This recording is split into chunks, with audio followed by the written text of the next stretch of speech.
谁？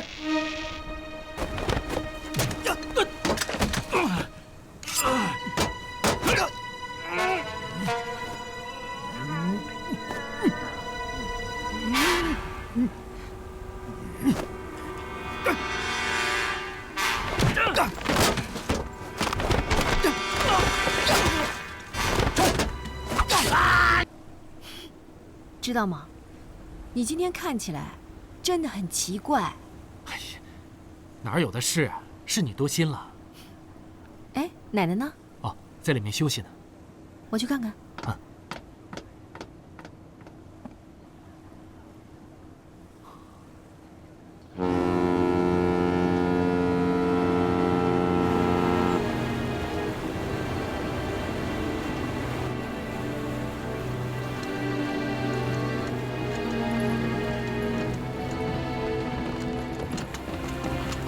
长官。啊，这位兄弟，想问你点事儿。长官，请讲。刚刚我在钱甲板看到2名军官在讲日语，好像是日本人。他们是哪一部分？哦，长官说的是营口大队。营口大队是什么？长官，营口大队隶属52军184师，这次同52军主力一同登船。他们有多少人？营口大队是营建制，这次登船的有52人，长官是营长营口吉昭。他们也到天津。只知道这条船的目的地就是天津，其他的就不知道了。哦，你们是宪兵吧？是的，我们是宪兵3大队。自从崇明轮被征用运兵之后，我们就在这条船上，专门负责运兵船的安全。哦，这船上宪兵有多少人？2个排。哦，这船上有什么不安全？哦，那倒没有，只是船上有很多老兵油子，喝酒赌钱容易出事儿。哦，是这样，哈，多谢兄弟。不客气。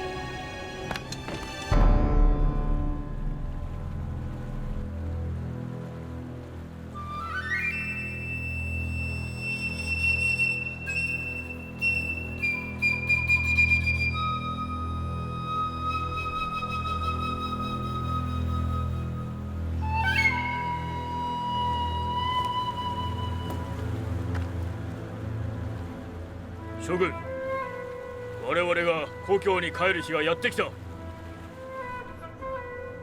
う3年も中国人のために戦ってきた。戦争はこれ以上うんざりだ。帰ろうではないか。帰ろう、帰ろう、帰ろう、帰ろう、帰ろう、帰ろう、帰ろう、帰ろう、帰ろう、帰ろう。だが帰るのもそう簡単にはいかん。中国人は我々をあっさり帰らせはせん。自分の力で帰るしかない。我々でこの船を奪うんだ。進路を変更させて日本に向かわせるんだ。そうしなければ帰ることはできない。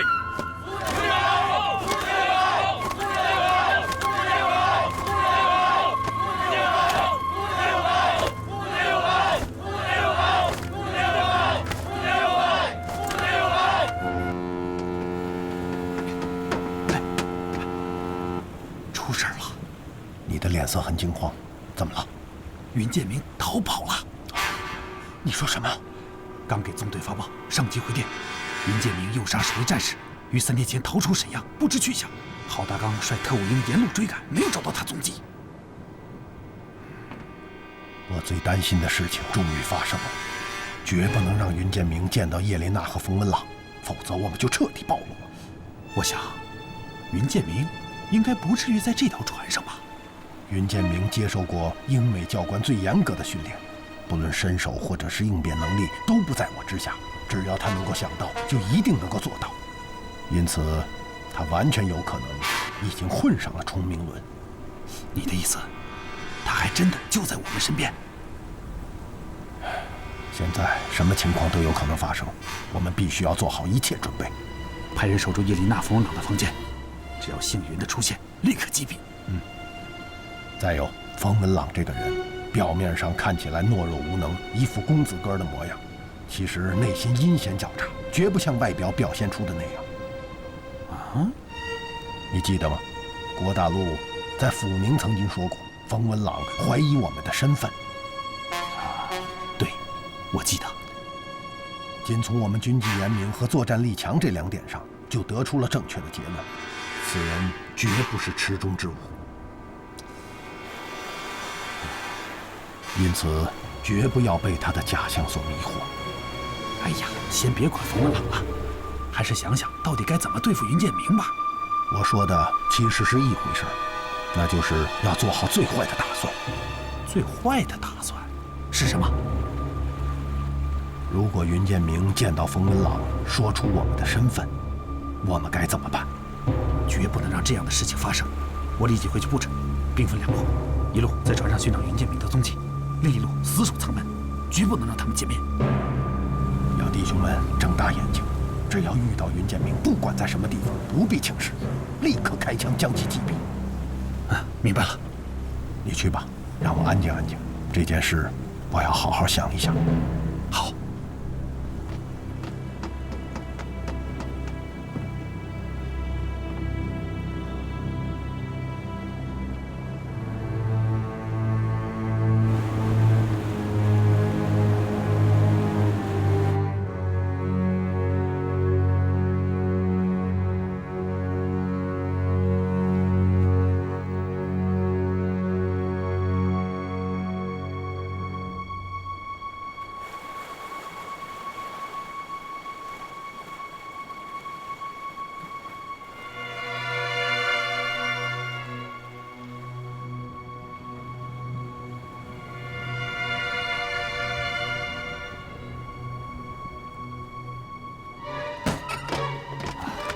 有动静吗？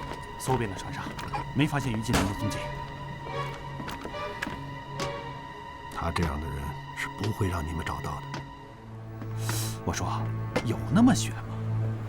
也许他没上船呢，也许他找个地方躲起来了。你想一想啊，那些国民党残兵败将，谁还想打仗啊？躲还来不及呢，还敢跑到船上找咱们的晦气啊？哎，我说，你是不是有点神经过敏了啊？如果真像你说的那样，他绝不会杀死哨兵，逃出司令部。那就算你说的对，那你也不能断定他一定就上了这条船呢。这一点倒是有可能。要不这么着，咱们啊只守住3层舱房，他云建明胆敢出现，咱就毙了他。可他没在这条船上，嗨，咱们就不用庸人自扰了。只要云建明活着，就是个祸害。即便他这次没有出现在船上，早晚有一天会出现在天津。那样的话，对我们来说更加不利。因此，我们必须要除掉他。可问题是，连他在哪儿都不知道，怎么除啊？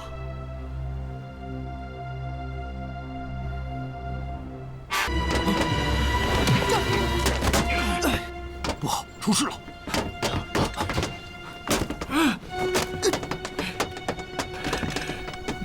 二优，你没事吧？队长，我没事。怎么回事？有人袭击我。人呢？从出口下窗围跑了。啊！大家伙守住舱房，我去追。好，是。你没事吧？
这样的身手，似乎有些似曾相识。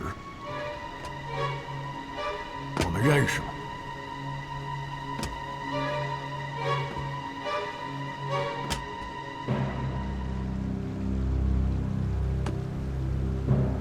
我很吃惊，你竟然还敢站在我的面前。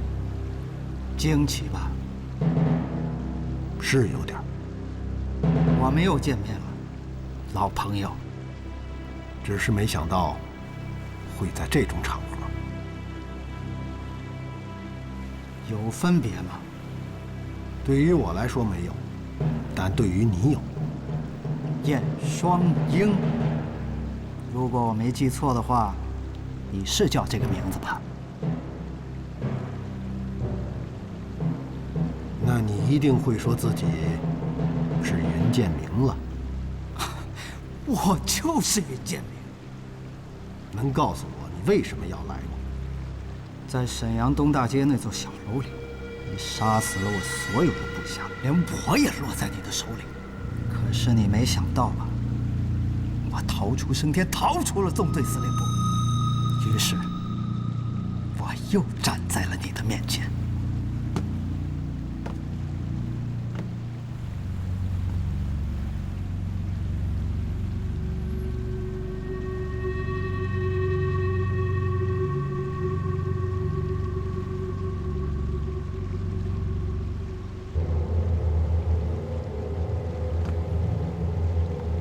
你好像有恃无恐。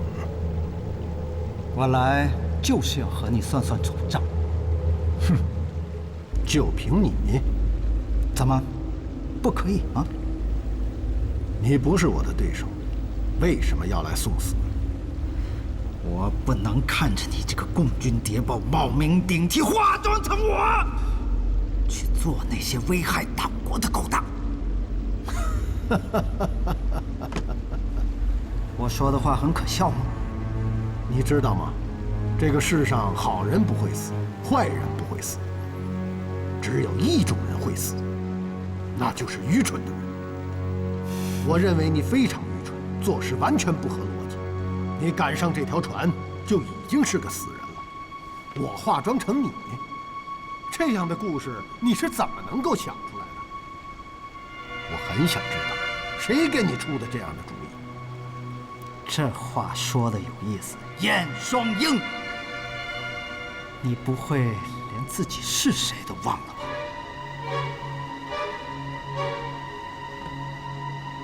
我当然知道自己是谁，也知道你是谁。你是燕双鹰，共军特务营营长。你们截获了驻守天津的301师师长发给廖长官的求救电报。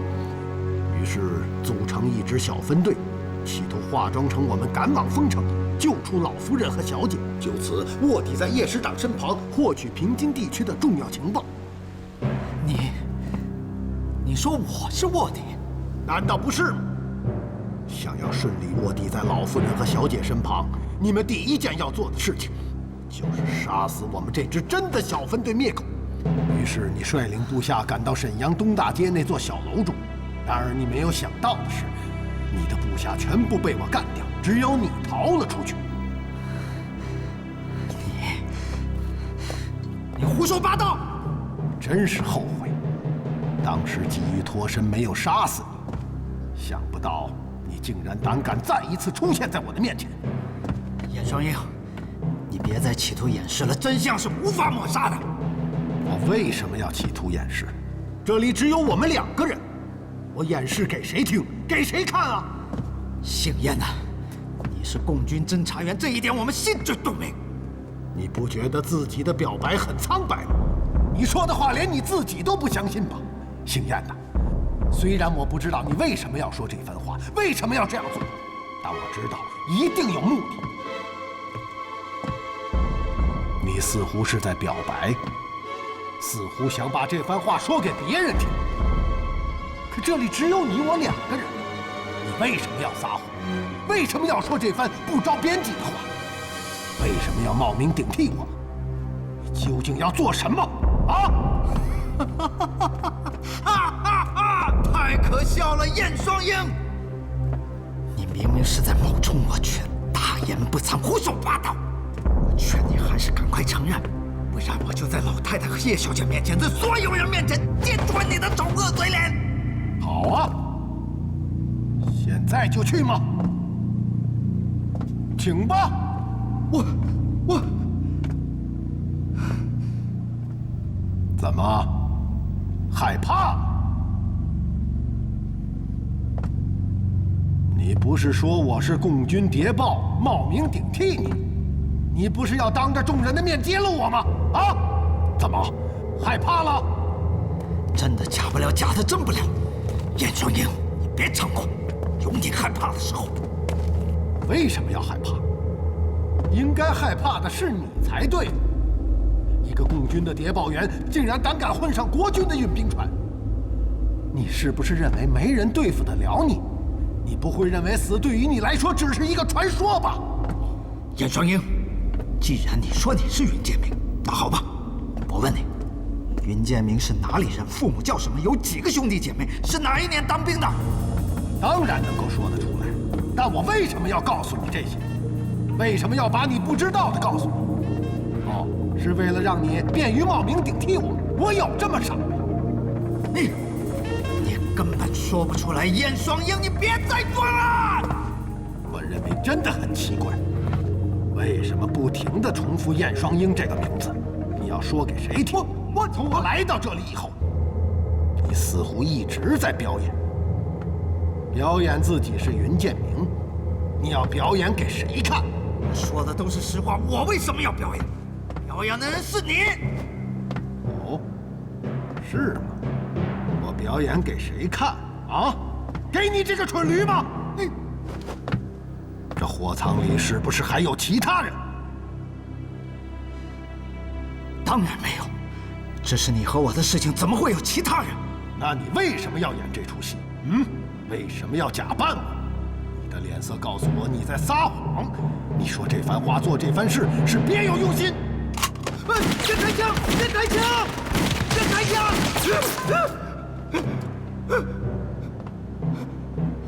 云队长，别开枪！是我。原来是冯参议。是我呀！我说你为什么要拼命表现？原来是要演给冯参议看。这没错，我就是要在冯参议面前揭穿你的真实面目。哎，云队长，我这是你们设好的局，对吗？哎呀，云队长，你误会了，我们只是想试探一下，我是不是共军的谍报？身为国军的少将参议，与共军谍报一起刺探国军军官，这就是你这个党国忠良所做的事情。我不是共军谍报，你才是。声音大有用吗？啊，谁的声音大谁就有理，是吗？冯参议，卑职说的句句是实啊！谁来证明？谁来证明你说的句句是实啊？共产党吗？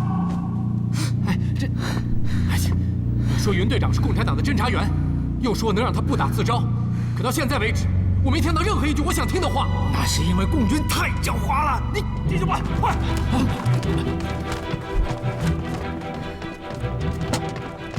弟兄们，弟兄们，别冲动，别冲动，放下枪，误会啊，放下枪。我错过了什么？谁能告诉我错过了什么？林娜，没什么误会，这都是误会。不是误会。冯参议怀疑我是共军谍报，所以就找来了这位一同试探。什么？云队长是共军谍报？我想知道这是怎么回事。文朗，云队长救了我们的命，一路上保护我们的安全。如果没有他，咱们怎么可能坐上开往天津的轮船呢？我真的不明白，你怎么竟然会怀疑到他呢？奶奶，是他，他对我说自己才是真的云建明，而云队长是冒名顶替的共军侦察员。这位不是下午在客舱见过的张参谋吗？是小姐。怎么没过几个小时你就变成云队长了？小姐，我真的是云建明，站在你面前的是共军的特务营营长燕双鹰。是吗？其实我根本就不关心谁是云建明，我也不知道燕双鹰是谁，我只关心是谁救了我和我奶奶的命，是谁把我们从共党和那些如狼似虎的败军手中救出来？是你吗？小姐，我被共军关起来了，好不容易才逃出来。你想让我认为你说的是真的，对吗？那好啊，你说自己是云建明，他是燕双鹰，谁来证明？只要有人证明，我就相信你。我无法证明，但不用但了。站在我面前这位，你所说的假云建明，是他救了我和我奶奶的命，把我们从地狱带到了人间。如果没有证明，那我宁愿相信他是真的云建明，而你是假的。你呢，奶奶？小伙子，没有人想伤害你，可你为什么要伤害别人呢？你知道，伤害别人的人是要遭到报应的。作为一名共军的侦察员，你的胆识手段我很佩服，但是作为人，我很鄙视你。哼，共军谍报，跟他废什么话？枪毙他！团座说得对，毙了他！哎，诸位别冲动，别冲动，这家伙是共军的侦察营长，还有利用价值。到了天津，把他交到叶伯伯手里，放到侦缉处严审之下，说不定能得到有价值的情报。而且当着老夫人的面枪毙他，老夫人恐怕也于心不忍吧。这一路上见的都是血腥死亡，打打杀杀，想起来还心有余悸。得饶人处且饶人，文朗说的有道理，先把他关起来，等到了天津再说吧。哼！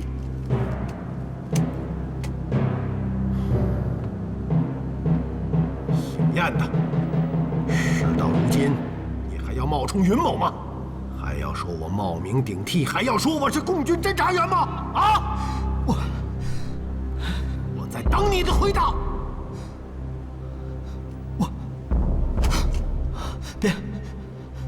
别开枪！别开枪！你这个共军谍报，我险些被你骗了。你说，你还冒充云队长吗？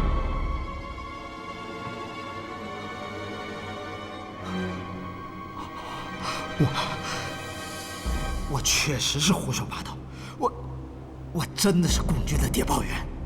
今天要不是老太太说情，立刻把你拖出去枪毙了。今后要老实点，懂了吗？是，给我绑起来。是。啊，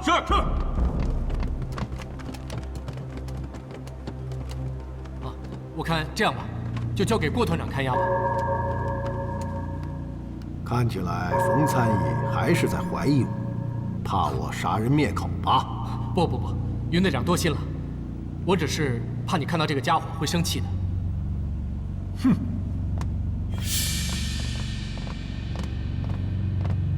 给我押下去，走！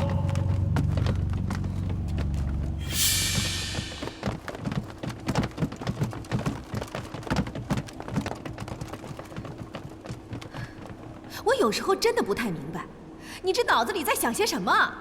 林娜，别怪我，那个家伙说的言辞凿凿，我还真相信了。云建明救了我们的命，好歹也算是救命恩人吧？你连他都怀疑，哼，真是令人难以置信。哪天要是有人说我是共产党，你是不是也要把我送到侦缉处啊？哎呀，林娜，这怎么可能呢？就算你真的是共产党，我也不能这么做呀。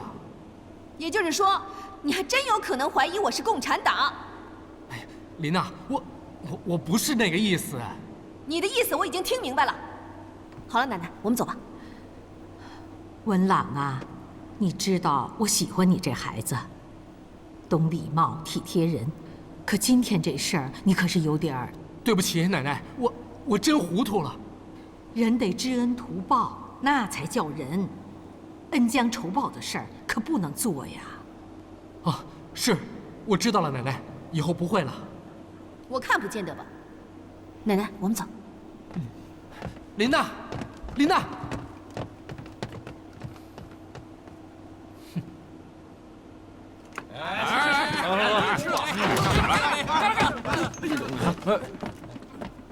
混蛋，一群吃货！来，把这个家伙绑到柱子上。是。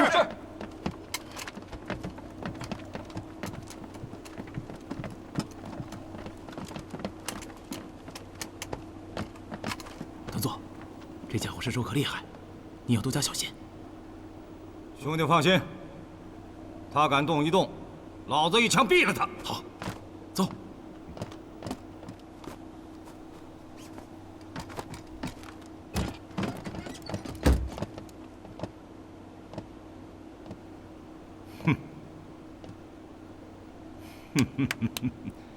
你这个傻东西，冒充谁不好，非要冒充他？你厉害，你知道他有多厉害？哼，你们全被蒙在鼓里了。混蛋！刚刚自己承认是共军的侦察员，现在又他妈嘴硬，你拿老子当傻子？实话告诉你，看你这贼眉鼠眼的德行，真想一枪毙了你。弟兄们，给我看好了他，只要他敢动一动，就给我开枪。是。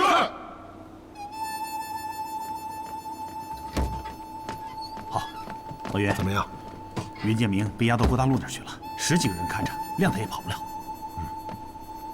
我说的是冯文朗。守6号舱门的李三盖告诉我，他回仓房了。哎呀，可真是悬啊！若不是早有准备，今天夜里肯定爆。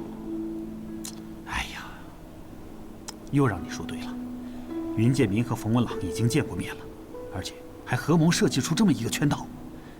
这2个龟孙子真不是东西。像云建明那样的人，只有想不到，没有做不到。啊，哎，老云，你怎么会想到冯文朗会在货舱里偷听呢？当初我并没有想到，只是觉得很奇怪。你说那个云建明，他明知道不是我的对手，他凭什么有恃无恐，把我引到货舱见面？只要你说出那么一句“你是燕双鹰”，或者“他是云建明”，这一切可全都暴露了。是的，本来这几句话就在我嘴边，可当我看到云建明那副有恃无恐的样子，立刻让我感到危险。虽然我当时并没有发现冯文朗就在货舱里，但是有一个声音一直跟我讲，绝不能暴露自己，绝不能叫他的名字。就在这个时候，云建明说了一句话，我立刻明白，他已经和冯文朗见过面了。他说了什么？当时他说：“我来就是要和你算算总账。”哼，就凭你？怎么，不可以吗？你不是我的对手，为什么要来送死？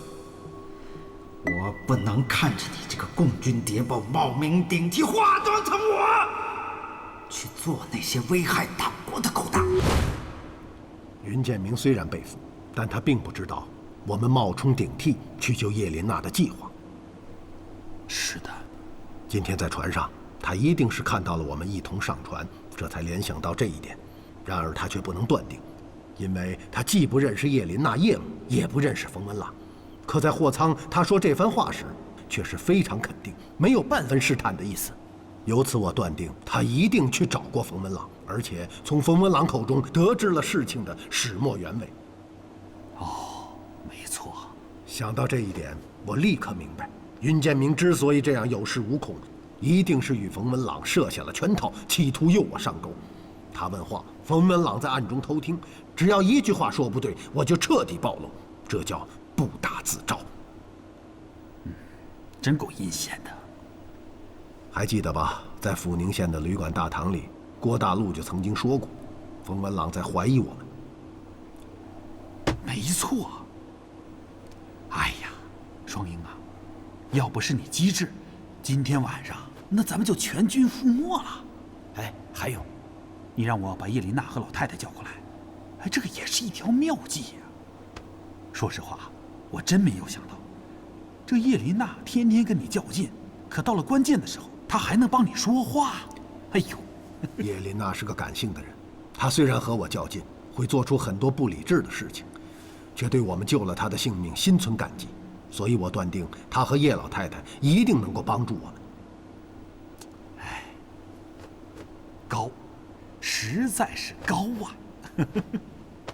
其实啊，不光是叫他们来，你们来也很重要。哦，你想一想，如果换了你是冯文朗和云建明，10几条枪对着你，你会怎么想？我觉得啊，当时冯文朗心里边一定是这么想的：要是真把他们给逼急了，肯定会杀人灭口。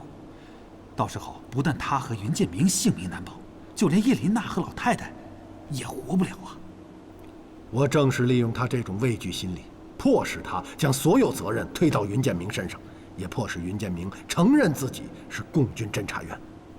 只要姓云的亲口承认自己是共军侦察员，咱们的日子就好过了。冯文朗从内心深处是不相信我们的。你以为云建明为什么突然改口，承认自己是共军侦察员？就是冯文朗示意他这样做的。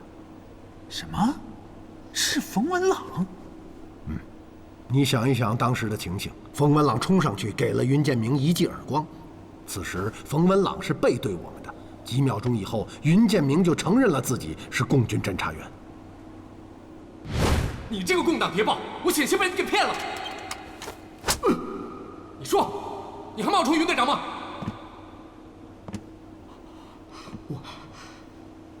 我确实是胡说八道，我真的是共军的谍报员。没错，是这样。我想冯文朗看到我们气势汹汹的样子，而叶琳娜祖孙2人也不支持他，郭大陆更是我们的帮手。如果他仍然一意孤行，将我们激怒，会将他和云建明一起送上西天。审时度势，他这才虚以委蛇，保住云建明的性命，意图卷土重来。这个冯文朗的心计可真够深的。能屈能伸，察言观色，我早就说过，此人绝不像外表看到的那样，他很可怕，阴险内敛，平时装作懦弱无能，伪装自己，就像海蛇一样，在敌人放松警惕时才施以致命的攻击。对付这个人一定要动动脑子。还有那个云建明，他活着一天对于我们来说就是巨大的威胁，一定要想办法尽快的干掉他。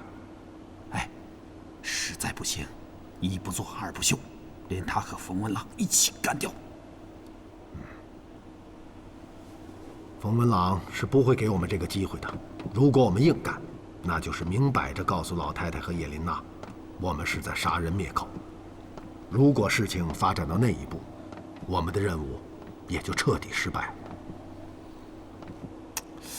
可怎么能无声无息地干掉云建明呢？来，大家伙儿都过来，咱们商量商量。好的。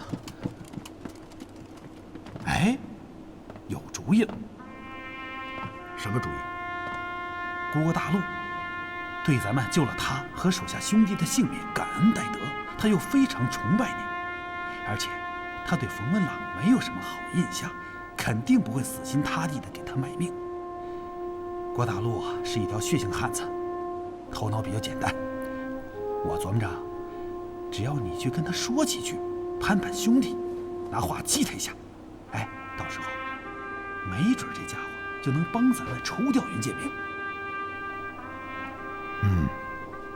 别说，你这个主意啊，还没准成。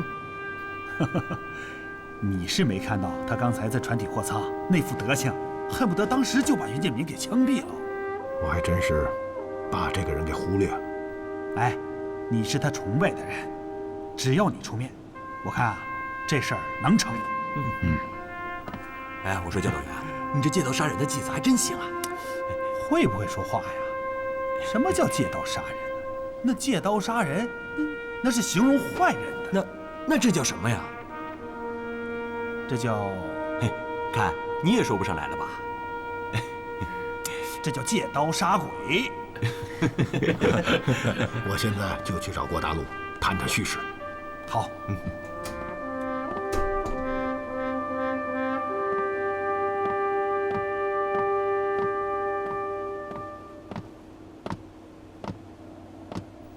怎么样？有情况吗？一切正常。把眼睛睁大了，这条船就像是火药桶，随时有爆炸的可能。是。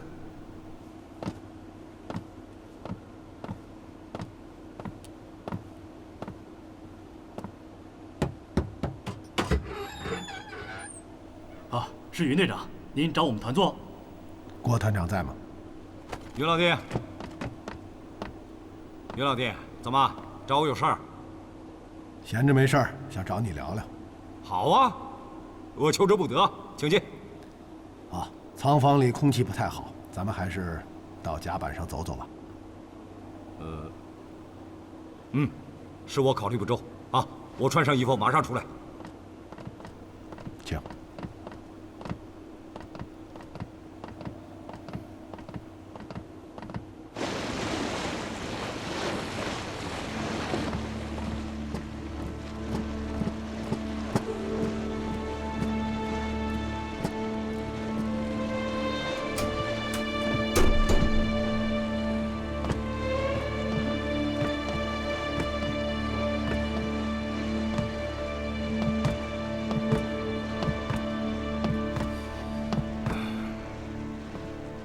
于老弟，想聊点什么呀？心里边闷得慌，想找个人说说。为了那个姓燕的共军谍报？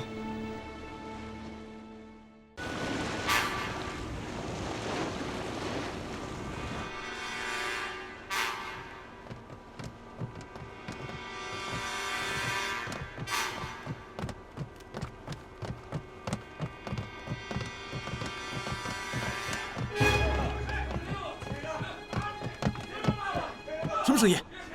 好像是有人喝醉了，就在前面的楼梯间。走，过去看看。是。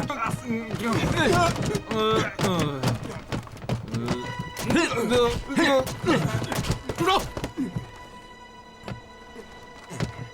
滚开！什么事，兄弟？先开枪！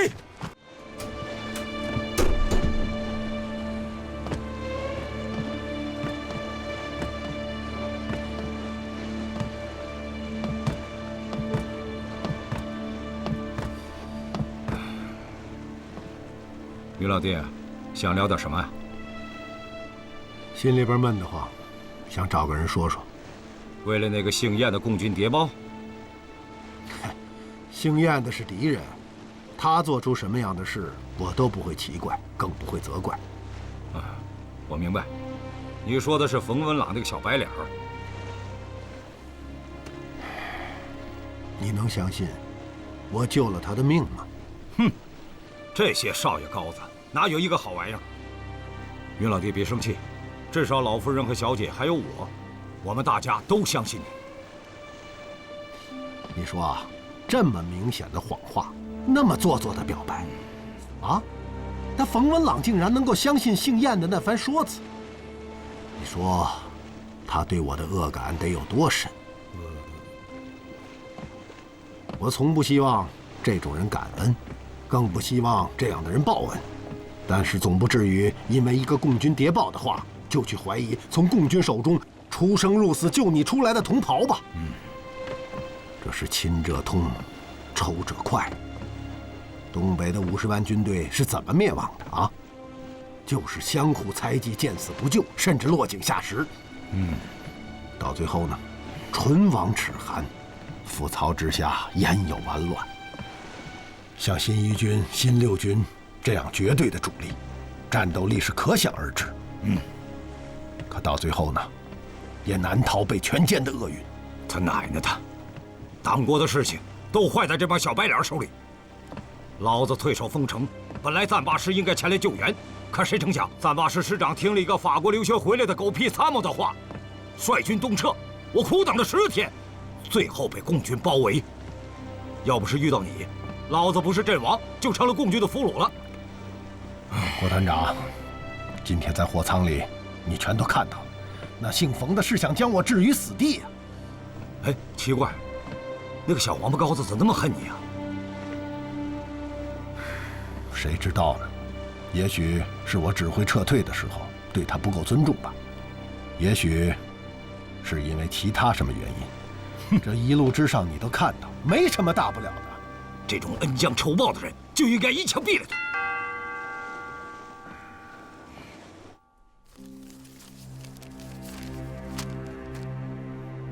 我与佐藤经过了缜密的侦查，绘制了这张图，请过来看。这是轮船各部分的平面图。目前，负责轮船保安的宪兵共有2个排的兵力，3人1队，分为20个队，3小时为一班，每一班6队，全天排5班。这6支巡逻队分别在船头、舱房和船尾巡逻，每班当值的时候。另外5班在船头驾驶舱旁边的警务室休息。要夺取船只，首先要消灭这2个排的宪兵。田野，长官，你率领一个小队，消灭船上负责执勤的宪兵巡逻队。是。大雄，长官，你率领一个小队，突袭警务室，消灭所有下职的宪兵。是。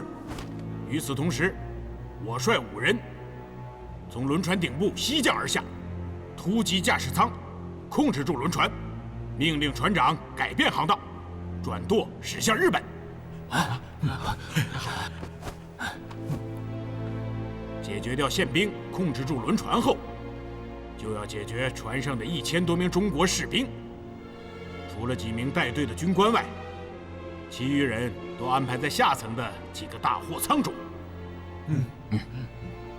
要想解决1000多名士兵，不是个简单的事情。首先要控制住他们的长官，而后逼迫他们的长官命令这些士兵缴枪。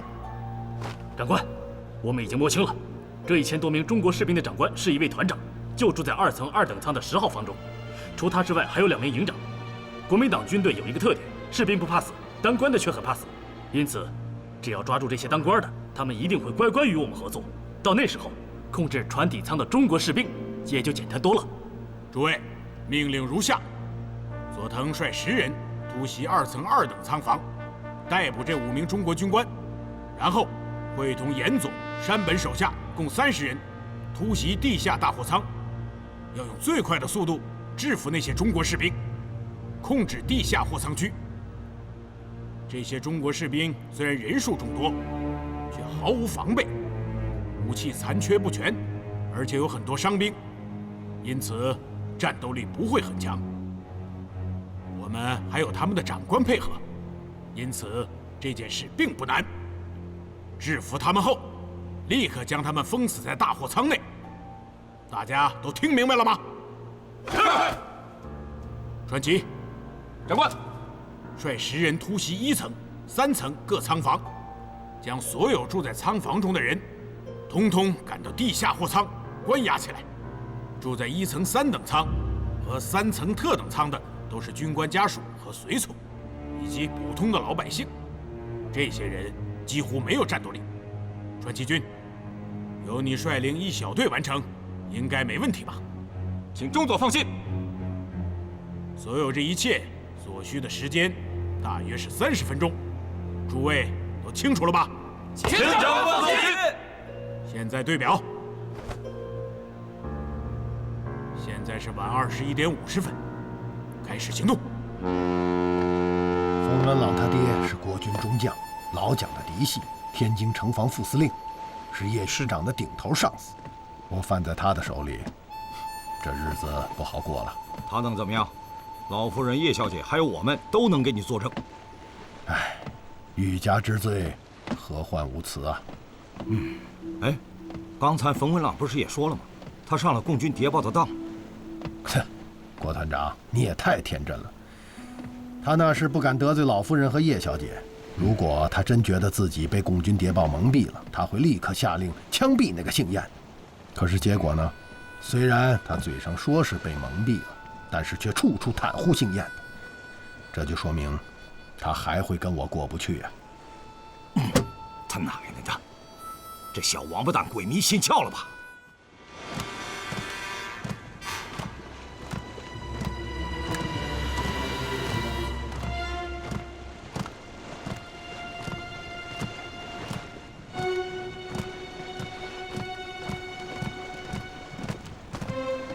哎，这是一小队吧？他们应该巡逻左川县，怎么跑到我们这边来了？肯定是走错了。准备动手。哎，兄弟，衍生啊，哪个小队？我们是杀人小队。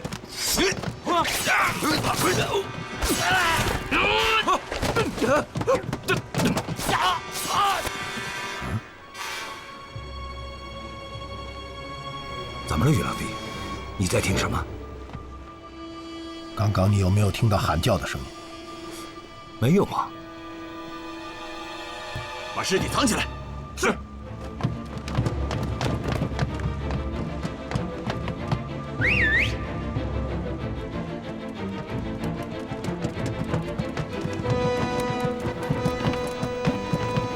怎么样？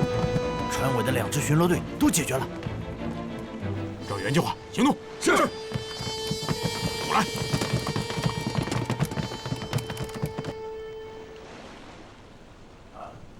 可能是我听错了。哎呀，真没想到啊！这一路上出生入死，最后居然栽在自己人手里。到了天津，还不知道能不能活下来。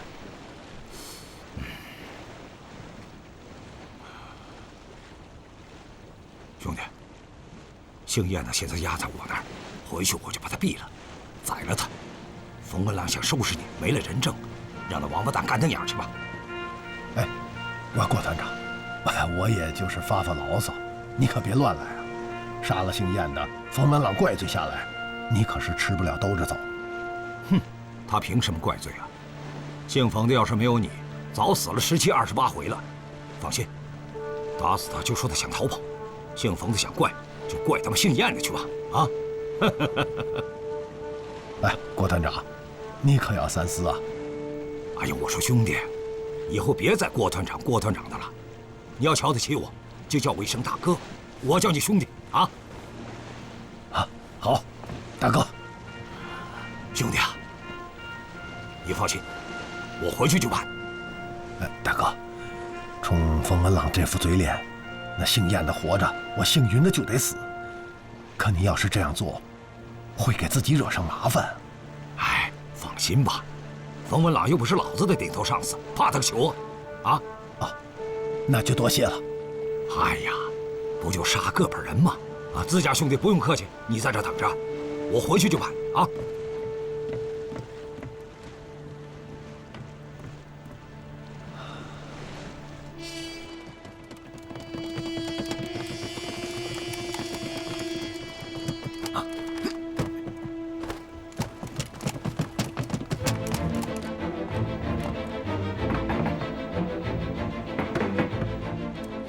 宪兵查房，昨天不是查过了吗？别动！你们是什么人？要干什么？你给我听好，我们是184师的营口大队，是日本人。啊！你们是日本人？我们替你们中国人卖了3年命，打了3年共产党，大队从500人打到只剩下50人。我们不想再替中国人卖命了，所以我们要回家，懂吗？回家！回家？这是什么意思啊？意思就是说，中国人要送我们回家。你们要接船？哼，真聪明，你终于明白了。所以我需要你的帮助。怎么帮？还有2个营长在哪儿？就在旁边。把他铐起来。是。你们几个去那边看看。是。来。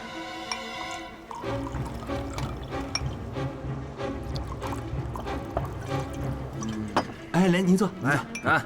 哎。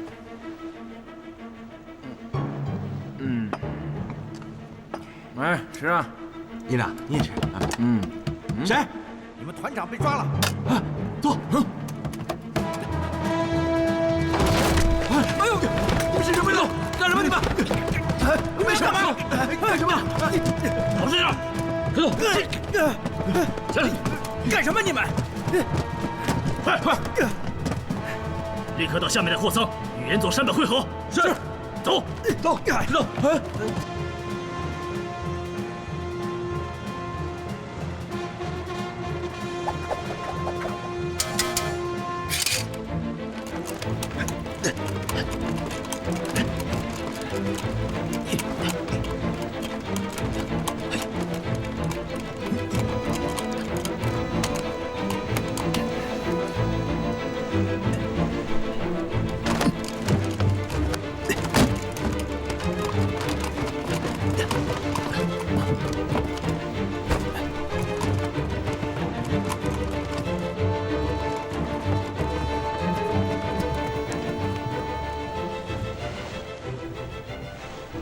看到了吗？1层就是驾驶舱，我们从这里攀越而下。记住，行动要快，动作要敏捷，不可拖泥带水。行动。是。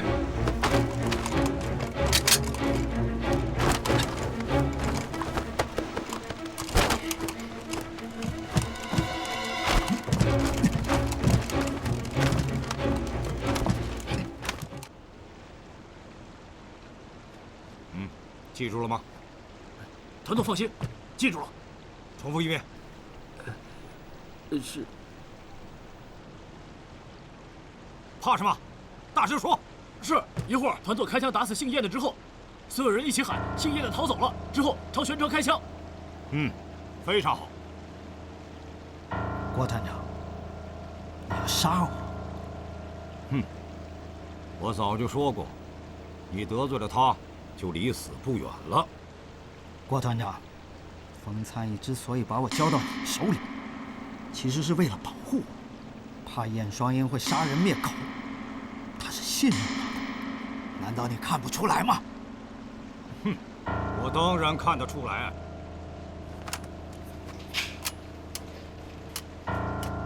你们俩是狼狈为奸，想要害死我兄弟。你那个所谓的好兄弟，是共产党的侦查员。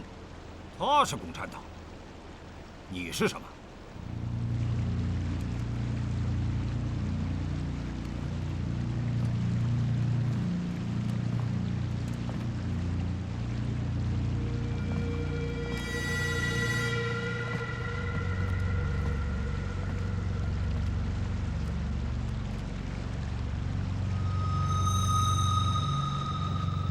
目前速度，报警，航道，东经126，北纬77。保持航向。是。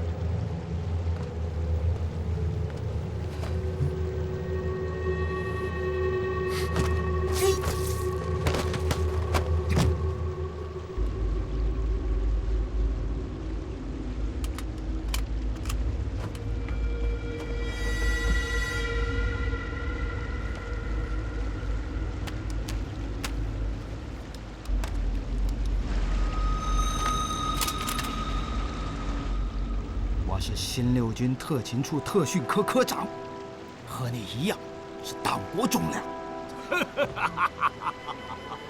党国忠良。可我记得刚刚有人说过，他是共党谍报，是冒名顶替的。这话是谁说的？我是说过，可那是形势所迫。你也看出来了，当时船舱中全都是燕双鹰的部下。燕双鹰很有可能会杀人灭口，开枪当场把我们全部都打死。不，那是打死你，不是我们。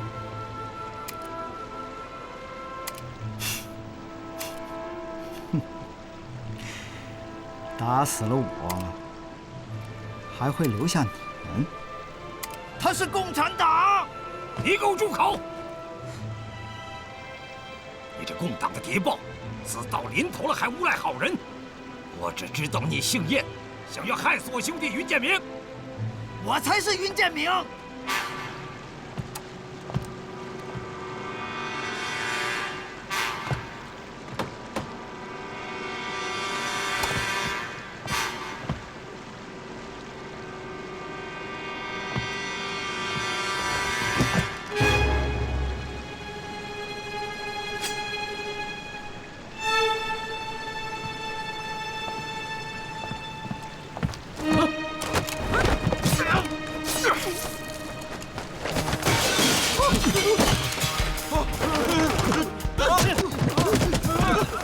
都不许动！谁都打死谁！别动！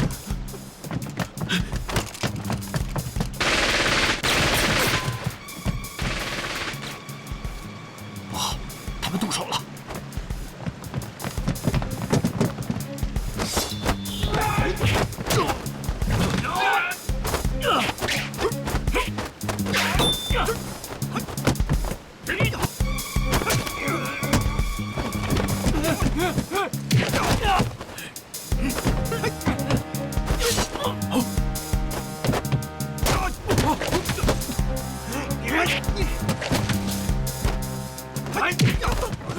别动！放开我！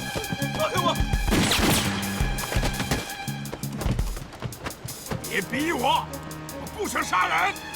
大家不要动，不要反抗，听他们的。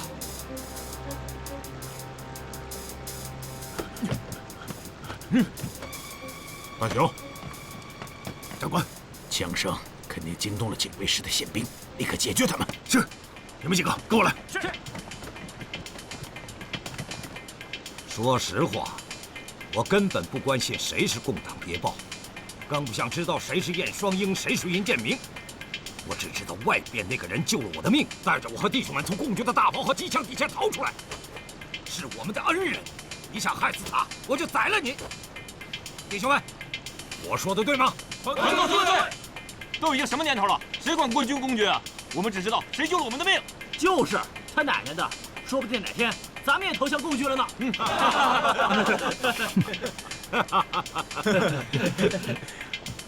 听见了吗，云建明？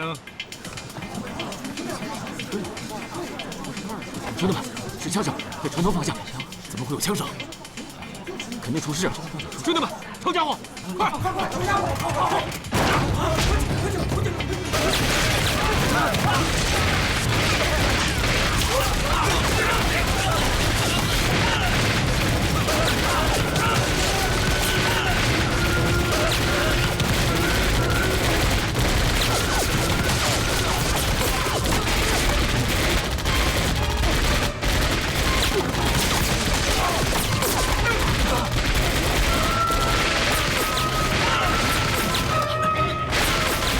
干嘛那么看着我？啊？其实你应该感谢我，死在我手里总比死在他手里要强。死在他手里，你会更悲惨。我宁可死在燕双鹰手里，至少他是个浑身是胆的英雄。而你不过是个任人摆布的木偶，一个小丑。好啊，那就让我这个小丑送你上西天。啊！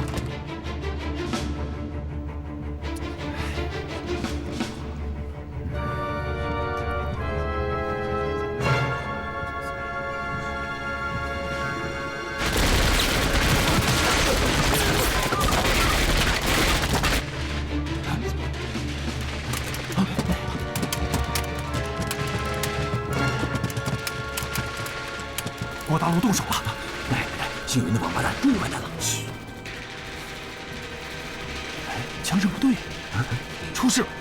弟兄们，抄家伙，快！放下武器！隐蔽！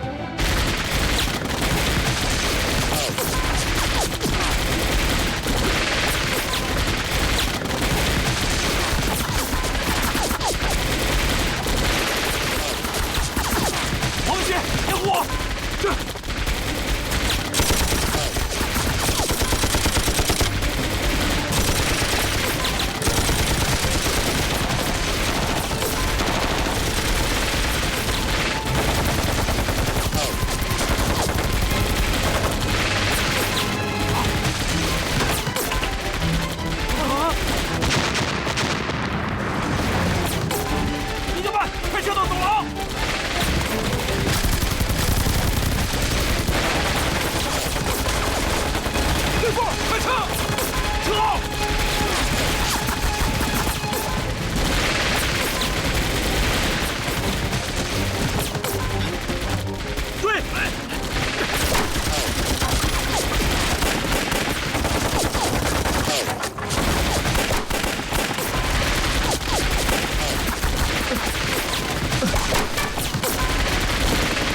吗？不是共军，穿着咱们的军服。穿咱们的军服也有可能是共军，肯定是来救幸燕的。不像呢，对面的人没有救他的意思。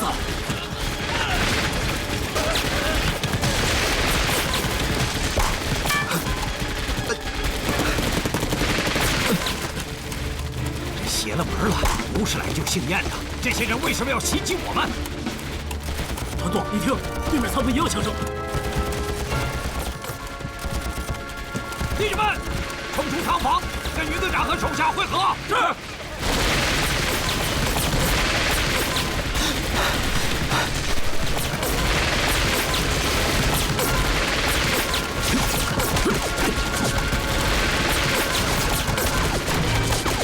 弟兄们，开枪！开枪！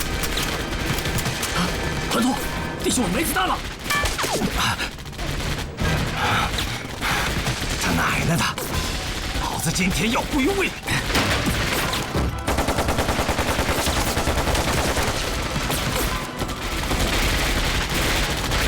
郭队长，开枪！撤！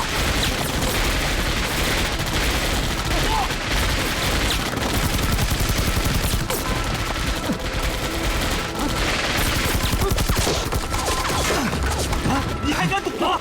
队长，快撤呀！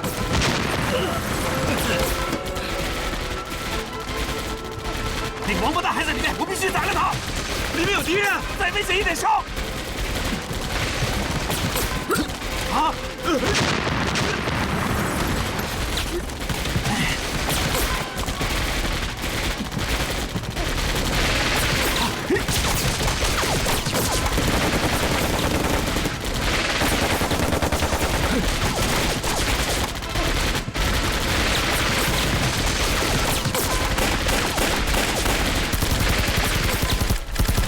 事情不妙，不知道老夫人和小姐怎么样了？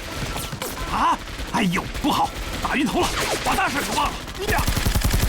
弟兄们，推进6号仓房，保护老夫人和小姐。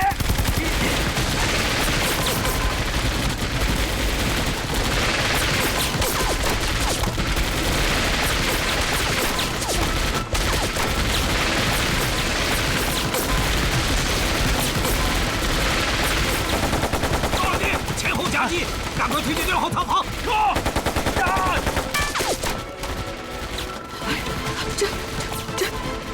这又出什么事儿了？枪声和爆炸声很近，好像就在门口。怎么上了船还不得安上？又打起来了，究竟是怎么回事啊？奶奶，您别害怕，有云队长和小分队呢。这会儿想起云队长来了，你刚才不是还拿人家当共产党吗？我也是被那个姓燕的给骗了。哎呦！我的天哪！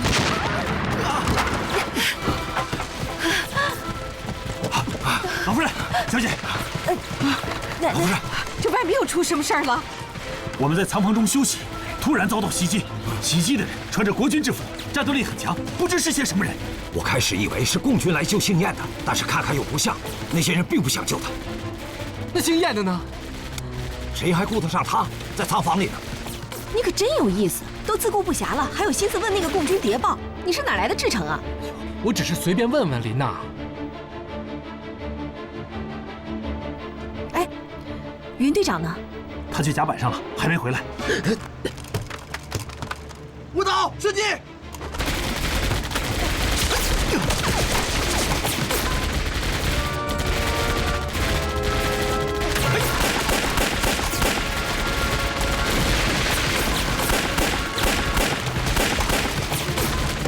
集中火力！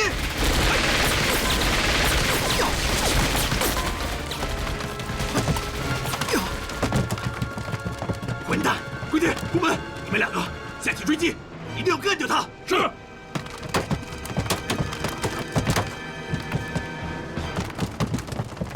过来！是。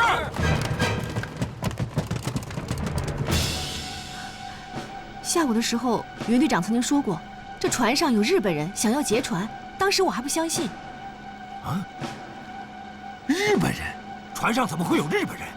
抗战胜利以后，有很多日本人都被留在了国军部队中，他们穿着国军制服，拿国军军饷，帮助国民政府打共产党。难道劫船的是日本人？ 3等客舱住的是什么人？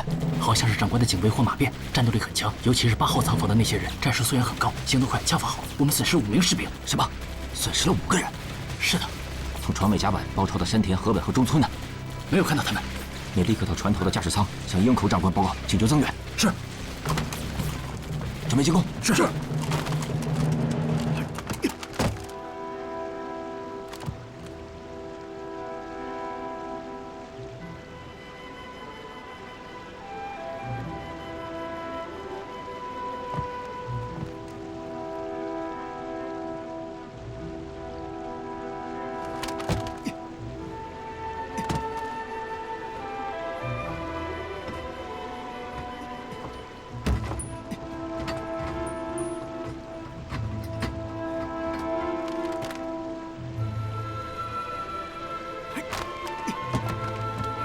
所有人注意，我们是52军184师的日本营口大队。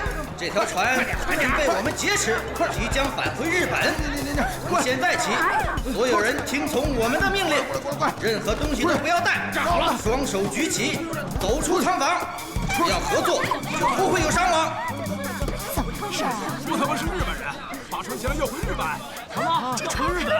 我们都去日本了。不行，不去日本，放不下船，放不下船。闭嘴！否则开枪！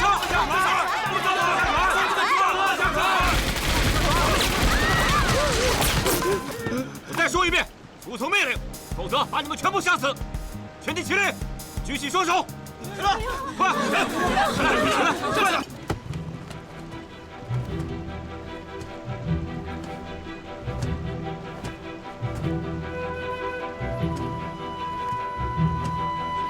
把这些尸体抬走！是。快点！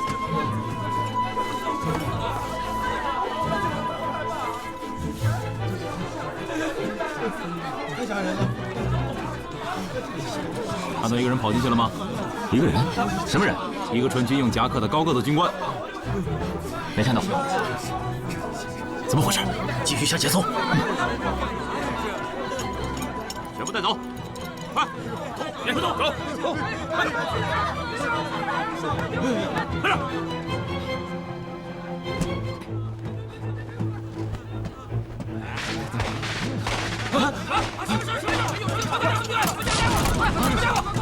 什么声音？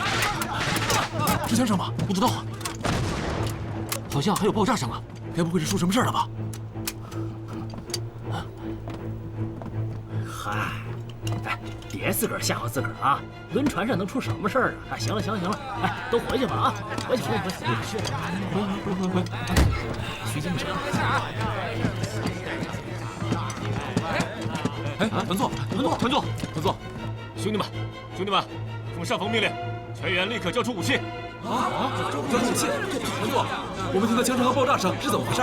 对呀，怎么回事啊？兄弟们，那不是枪声，是船上在放鞭炮和花炮。啊！放鞭炮！这不年不节的放什么炮啊？明明是枪声嘛！喊什么？让你们交出武器就交出武器，这是上峰的命令，谁敢违抗，军法从事！快！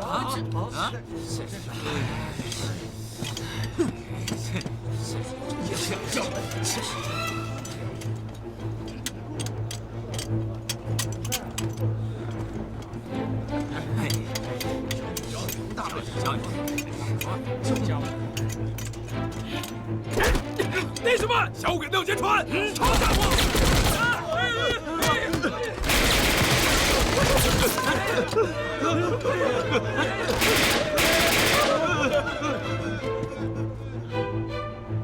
所有人听着，我们是184师营口大队，这条船已被我们劫持，要返回日本。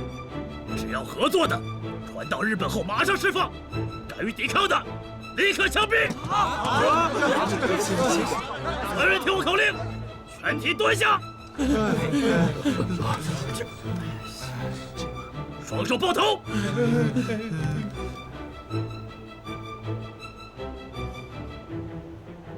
我们到下一个货舱，武器处理好后，立刻将所有舱门用电焊封闭。是。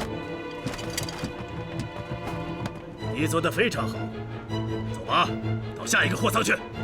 走。走。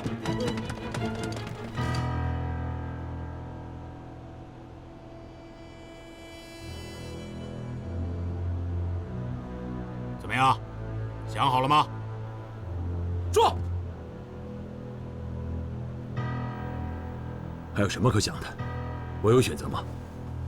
当然有。要么帮我们回日本，要么死。我有2个条件。说说看。第一，你们不能伤害船上的乘客，包括所有旅客和乘船的国军军官、家属及士兵。这一点我可以答应，只要他们不反抗，我绝不会伤害他们。我们的目的是回家，不是杀人。第二个呢？船到日本后，立刻放我们返回。这是当然。还是那句话，我们的目的是回家，而不是需要一条轮船。好吧，我立刻重新绘制海图和航线。非常好，这样的态度我喜欢。绘制海图和航线，光靠我一个人是不行的，请你们将我的助手放开。放开他们。是。怎么样？谢谢。重新绘制海图和航线，目的地设定为日本横须贺港。好的。长官，怎么样？川崎那边顺利吗？我们在3层遇到了强烈抵抗，川崎队长命我前来请求增援。哦。据我所知，3层不过是那些官太太和他们的卫兵，那些人很难对付，我们损失了5名士兵了。什么？因此，川崎队长才让我请求增援的。大雄，把3层的蓝图拿来。是。抵抗就发生在6、7、83个仓房，目前7、82个仓房的人已经退守到6号仓房。这3个仓房的人是一路的吗？我想应该是的。大雄，到，你立刻率人支援3层。是。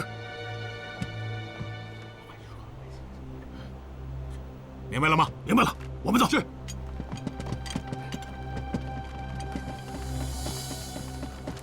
报告长官，佐藤队长已经完全控制了甲板下的货舱区，1000多名国民党士兵全部就范。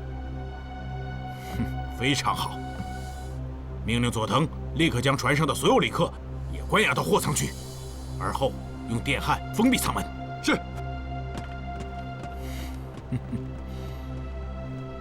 我们离家已经很近了。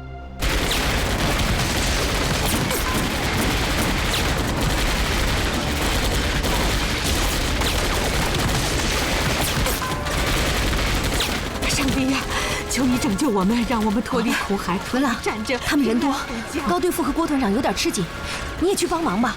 啊，我还要保护你和奶奶呢。我们不用你保护，你快点去呀！我真的不行，我怕开枪。我真不知道你这个西点军校的毕业生是怎么学的。你一个军人，竟然连开枪都害怕，你还好意思说要保护我们呢？哎呦，琳娜，我学的军事科学不是打仗，打仗的事情是士兵做的。没有士兵哪来的将军啊？我看你啊，就是贪生怕死。好了，琳娜，你就不要让文朗去了。他上去非但不能帮忙，还要别人保护他。你呀，真窝囊。